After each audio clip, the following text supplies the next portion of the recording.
Par là, Gérald, pour la qualificative. À quoi? Par là, Gérald, pour la qualificative. C'est où la qualification? Tourne à gauche.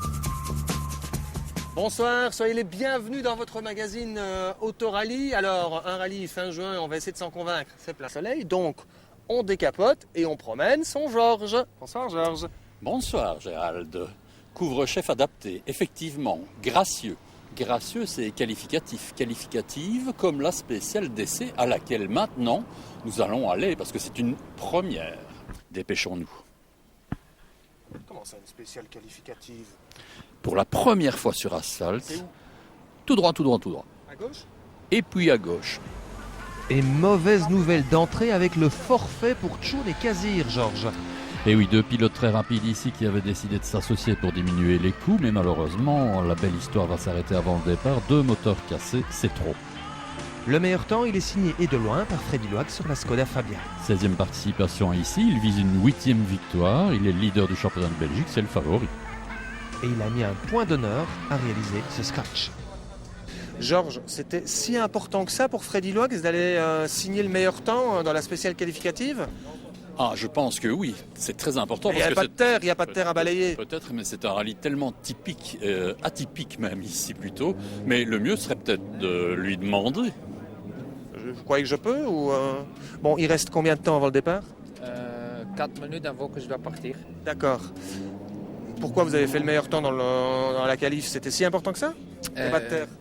Oui, mais c'est quand même très important, surtout comme il y a les conditions de météo pour le moment. On a quand même un certain risque d'avoir de la pluie. Et je crois qu'en ce moment-là, si je suis une première voiture sur la route, c'est moi le premier qui va rentrer dans le corte. Qui allait mettre de la boue pour les autres sur la route. Voilà. Une participation décidée au dernier moment, puisque le Tchèque Kopechin a peu de chance de s'imposer ici. Et Loax va prendre des points à la concurrence, donc il fait le jeu de Skoda.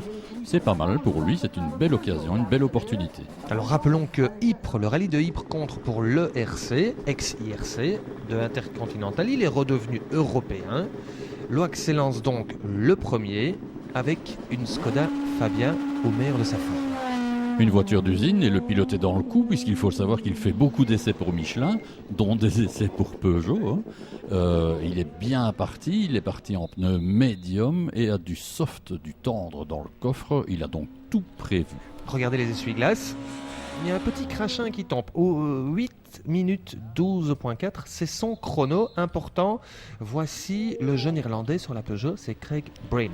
Même choix de pneus que Loax, c'est un pilote rapide, mais lui manque particulièrement d'expérience ici à Alors, Ypres. regardons Georges la route. Loax est passé devant, il a pris dans la corde ici. Ah oui, regardez, c'est sale, c'est sale. C'est repeint. C'est repeint et donc, voilà, survirage sur survirage, il vient de perdre une seconde là sur 50 mètres. On va l'écouter, ce jeune Irlandais.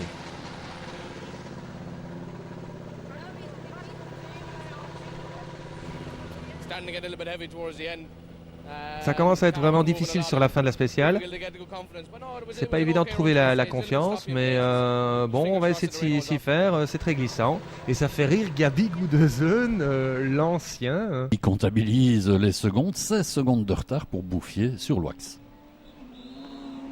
Est-ce qu'il y a beaucoup de boue sur la route ramenée par les autres? Ouais, il y a beaucoup de boue, oui. Beaucoup de boue, c'est très glissant. Vous êtes parti avec quelle pneumatique? Avec les softs. Soft. Oui, les softs. Pas de mixte. Non. On vise quoi? Le podium, la victoire? Certainement le podium, mais il faut rester sur la route et on s'adapte encore. Brian il n'est pas trop content de la première spéciale, mais maintenant on sait où on se trouve par rapport à Brian et par rapport à Freddy, donc il y a du boulot, mais il faut rester sur la route. Je pense, Georges, qu'ils ont déjà compris qu'ils joueraient dans une autre pièce. Et ils ne sont pas les seuls. Derrière, voici un Néo-Zélandais. Oui, qui n'a pas tout compris, parce que dans le premier virage, il est sorti de la route. Il nous fait une Duvalry, 4e temps à 22 secondes. Ensuite, nous avons un Autrichien, Subaru. C'est le leader du championnat production, 5e temps à 29 secondes. Andreas Eigner.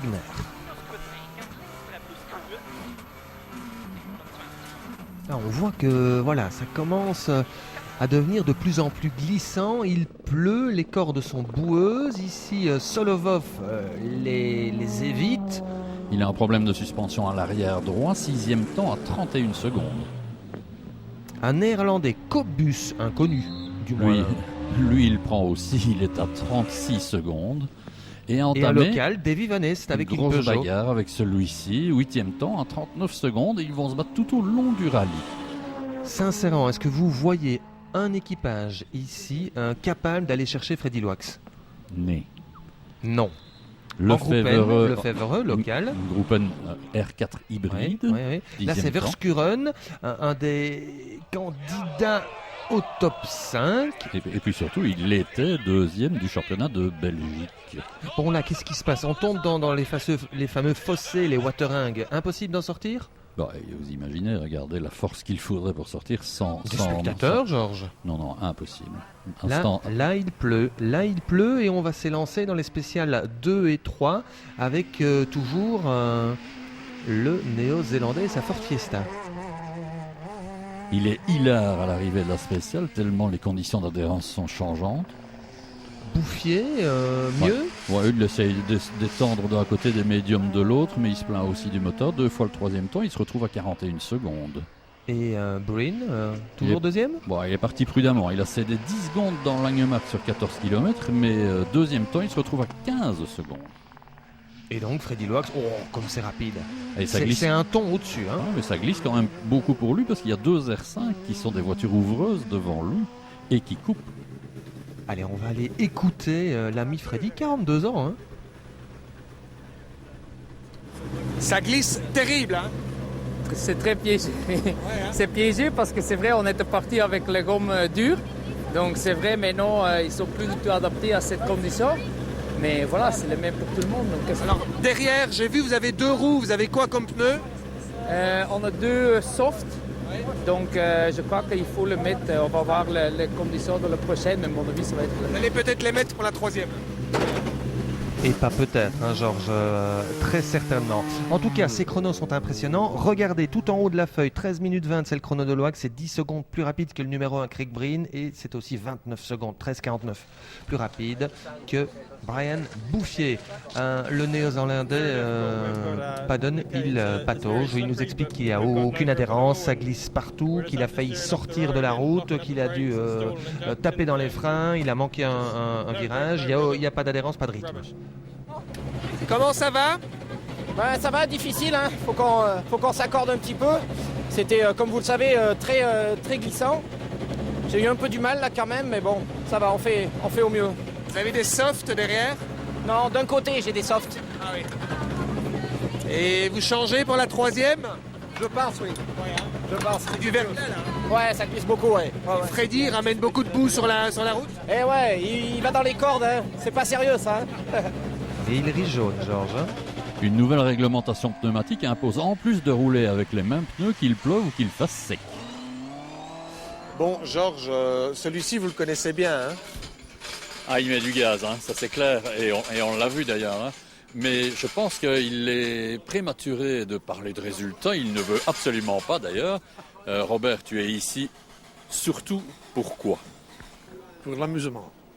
Seulement pour l'amusement. Pas plus, hein? Pas plus. Oui, mais l'amusement, ça va vite avec vous, hein? Oui, mais c'est pour tout le monde, hein? Patrick est aussi vite, mais aussi pour l'amusement. Non. Avec les vieilles voitures, ça c'est pour l'amusement. D'accord. Et j'ai une vieille personne aussi, hein? Oui, c'est de votre génération, Georges. C'est ça, oui, mais ce n'est pas parce qu'il y a de la neige sur le toit qu'il n'y a plus de feu dans la cheminée, n'est-ce pas?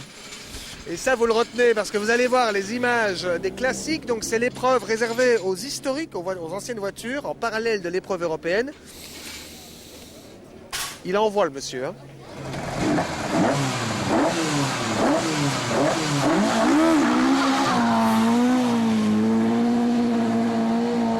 Ça, c'est un moteur qui respire, Georges. Hein.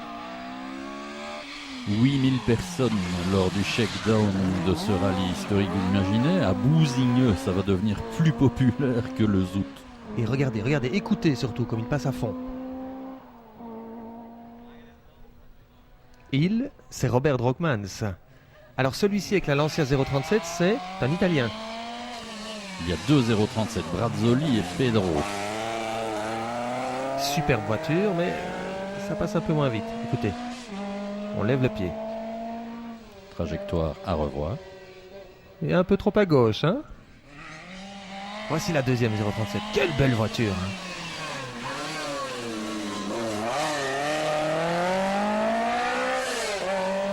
Ah, le plateau est plutôt relevé, hein. On n'est pas loin de la qualité des légendes boucles de Spa, l'air de rien, hein. Et puis on retrouve des sensations qui réveillent, hein, désolé. Ça, c'est le moustachu le plus rapide du Westou, Paul Littard. Le local. Il sera leader à la fin de la première journée, plus de 15 secondes d'avance après 4 spéciales. Et quel spectacle, regardez.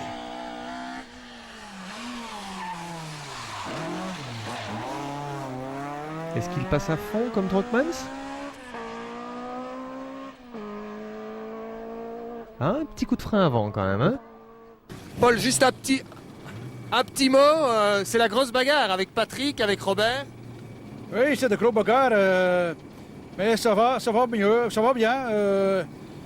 Une escorte dans la pluie, c'est la max. C'est quand même difficile parce que c'est très piégeux et on a des pneus qu'on ne peut pas retailler. Et c'est un peu juste limite pour la pluie, pour la glisse.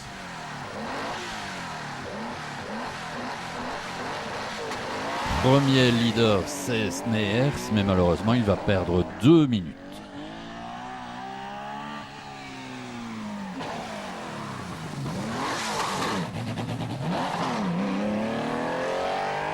Un peu nerveux avec la boîte, hein, Patrick?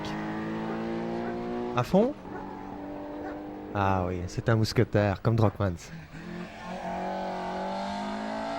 Van Wensberg. Encore un local très très fort. Et avec une escorte MK1, lui, 3e du premier jour à 22 secondes. Il a bien dans les bas-côtés. Stéphane Stouff, plus Oh. ancienne l'escorte. Mais encore un local. Il est 4e à 31 secondes. Ancien vainqueur des légendes boucles de Spa. Et alors il y a des voitures, regardez-moi. Écoutez, ce 5 cylindres. C'est la Quattro de Werner, 7e, Un allemand. mais à plus d'une minute, hein, la Quattro. Et ça, pourtant. c'est une 930 turbo. Regardez-moi ça, les flammes. C'est pas grand-chose. Écoutez-moi ça. Celle-ci, elle respire, hein. Peu importe le classement, finalement, en historique, hein. Superbe décoration qui nous rappelle la Porsche de Toivonen à Ypres, dans les années 80. Par le passage. Oui, non, pas le passage.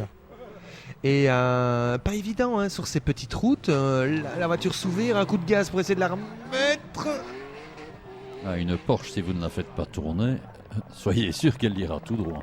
Pourquoi? Parce que le moteur, il est à l'arrière, derrière l'essieu arrière, et donc l'avant est un peu léger, il faut passer calmement.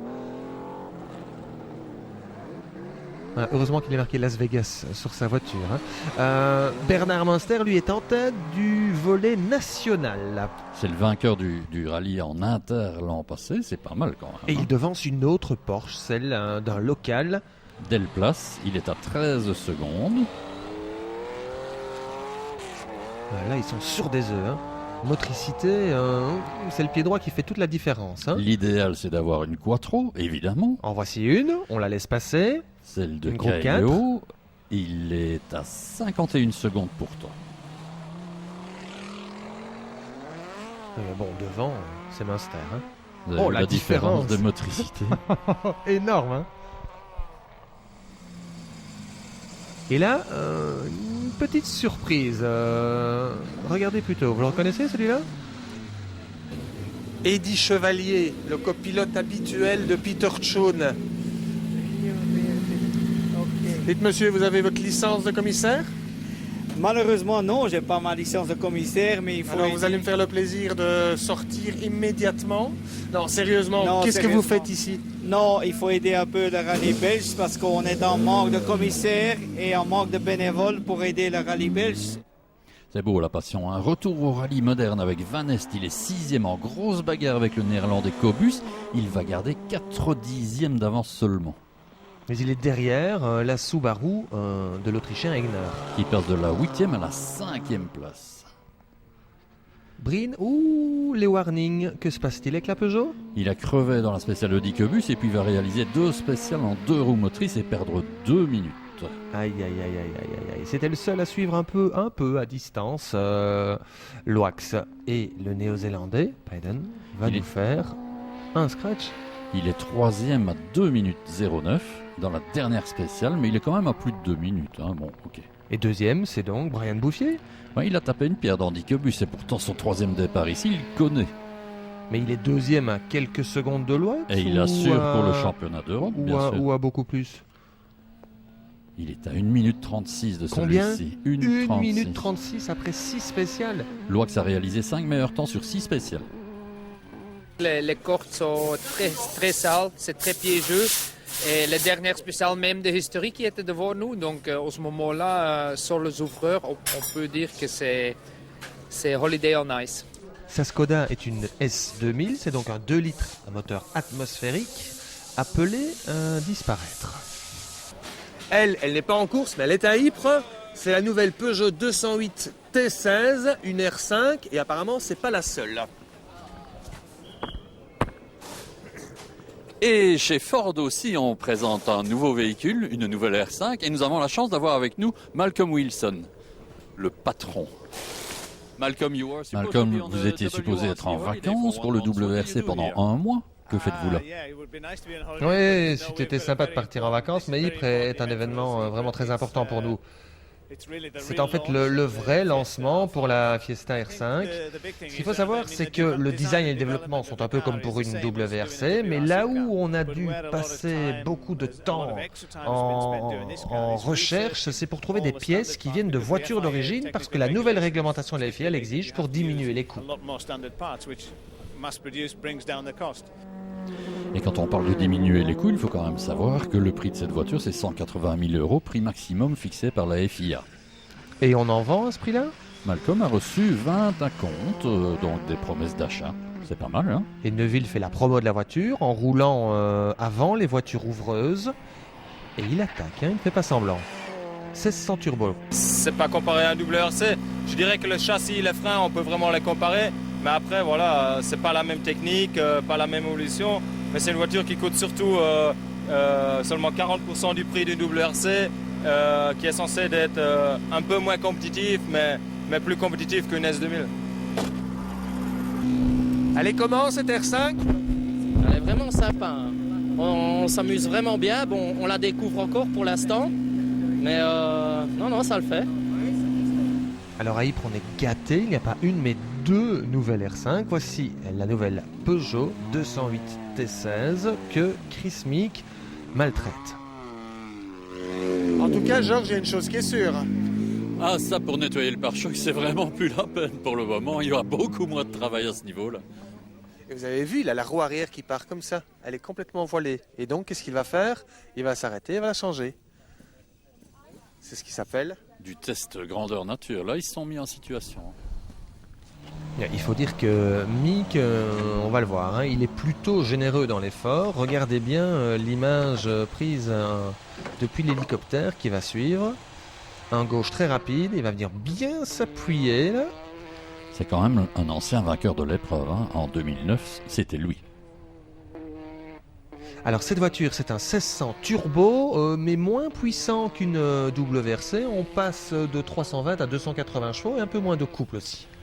Mais 400 Nm quand même, hein, c'est impressionnant. C'est une puissance équivalente au Super 2000, mais c'est surtout beaucoup plus de couple grâce au turbocompresseur. Par rapport à une WRC, combien de pourcents moins cher? Si une WRC peut avoir une valeur, c'est environ 2 à 3 fois moins cher. Et au niveau des chronos, Georges, vous avez quelques infos entre la Peugeot et la Ford? La Ford était une demi-seconde à 1 seconde plus vite au kilomètre. Mais la Peugeot est toute neuve, évidemment. D'accord, la Ford est en développement depuis un petit peu plus longtemps. La Ford sera homologuée lundi. Et je peux vous dire qu'elle sera également au rallye du Luxembourg très très bientôt avec l'équipe de Jean-Marc Floral. C'est pas mal quand même le Westhoek quand c'est un peu de relief et que c'est ouvert.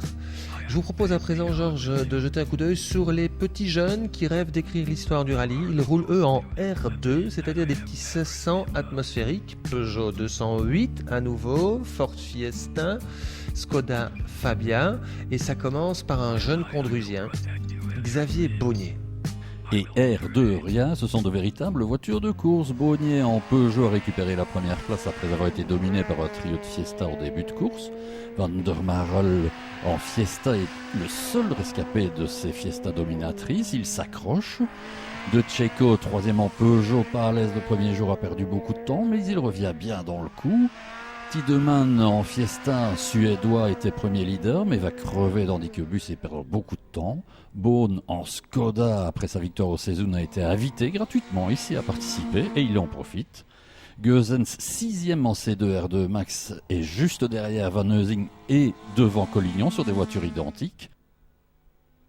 Et Thibaut Radou sur une Fiesta, retardée par des problèmes de support de boîte de vitesse, malheureusement. Donc au final, ici à Ypres, c'est le fils du fermier de Warzé en Condro qui s'impose, Xavier Beaunier. Pour l'instant ça va, mais c'est pas évident avec les pneus parce que je ne m'habitue pas aux pneus mixtes. Du slick c'est trop limite, et du pli c'est pas facile, mais on doit y aller. Oui, Georges, il va beaucoup plus vite qu'il n'aime causer. Hein. Tout le contraire, par exemple, de Cédric de Checo.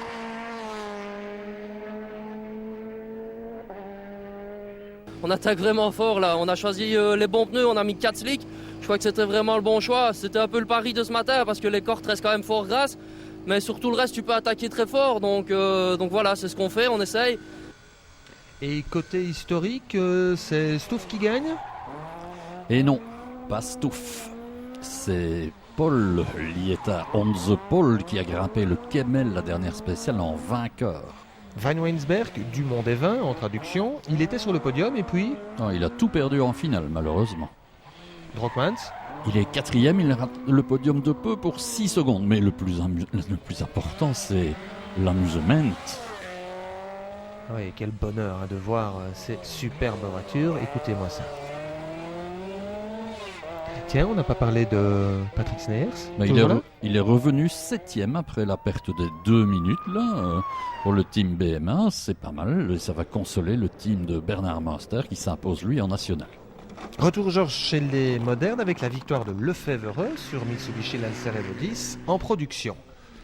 Il termine 4e parce que Van Est, qui occupait cette position, va malheureusement être victime d'un incendie dans la dernière spéciale après une course magnifique. Bien dommage. 3e, Craig Breen, l'Irlandais. Qui, malgré un passage aux patates dans Watou, prend la 3e place après la sortie de route de Paden. Il termine après de 2 minutes de Loax. Le Français Bouffier, 2e, à plus d'1 minute 20, lui. Après des petits problèmes de démarreur en début de journée, il n'a pas pu attaquer celui-ci. Et Freddy Loax qui conclut avec une 8e victoire à Ypres. Voilà tout pour ce rallye de Ypres. Prochain rendez-vous d'Autorally, c'est dans un mois ? Exactement, en Finlande. On y retrouvera Chris Mick qui est confirmé chez Citroën sur la voiture de Al Qasimi. Et puis Nostieri. Ouais, 3e à 2 reprises, 2e du dernier rallye. J'ai envie de vous poser une question que tous les supporters belges se posent. Est-ce qu'on peut s'attendre déjà cette année à une victoire de Thierry Neuville ? Honnêtement, je ne sais pas donner la réponse. C'est clair que le but, c'est de gagner, mais voilà, on y travaille, on avance, on fait des pas vers l'avant. Donc, il y a un beau déclic en Sardaigne. Il y a un déclic, mais voilà, va falloir continuer ainsi et prouver ça aussi en Finlande. Donc, on va tout essayer et peut-être en Allemagne, on sera capable de se battre pour la victoire. Donc, on verra bien. Je vous vois en Finlande ou... Et nous, on vous souhaite d'excellentes vacances si vous avez la chance d'en prendre. Ciao!